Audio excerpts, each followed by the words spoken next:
In all of the communities that I've been privileged to live in or experience or have come close to my heart across the globe, two things have struck me over and over again.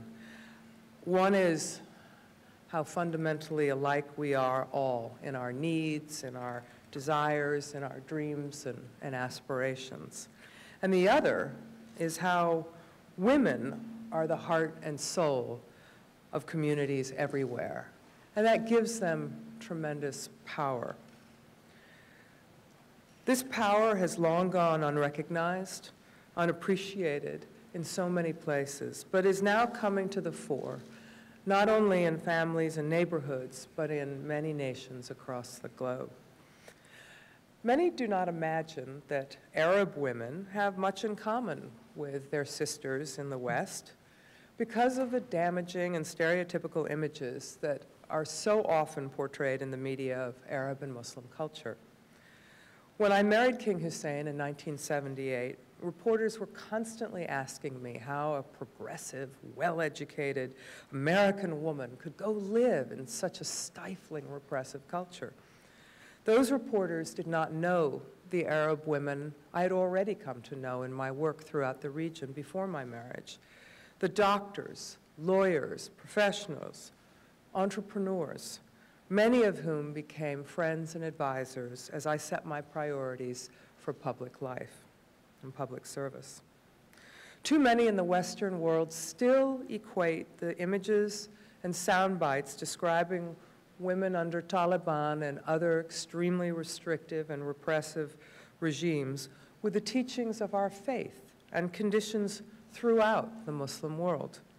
Most Westerners, even some in the Muslim world, do not realize that 7th century Islam granted women political, economic, and social rights then unheard of elsewhere. Rights, in fact, that women in the United States were still struggling for in the 20th century. The oppression of women in parts of the Muslim world is not because of Islam, but contrary to it.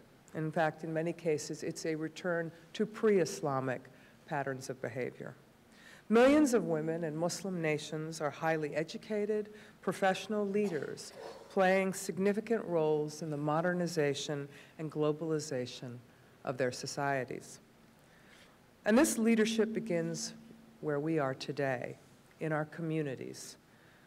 Women have always held a paradoxical place at the heart of society, but on the fringes of power. They have developed unique strengths, talents, and perspectives to do what they feel is best for their families and localities. And now this approach is being recognized as a model for leadership on a much larger scale. We have a special stake in caring. In our communities, our countries, and in our world, we can lead with compassion. And perhaps, at last, the world will be ready to follow us as we join hands together across our world and set that inspirational example. So please, don't hesitate to believe that each and every one of you can be a leader, an inspiration, and a vital factor in making a positive difference in our world. Thank you again. God bless you all.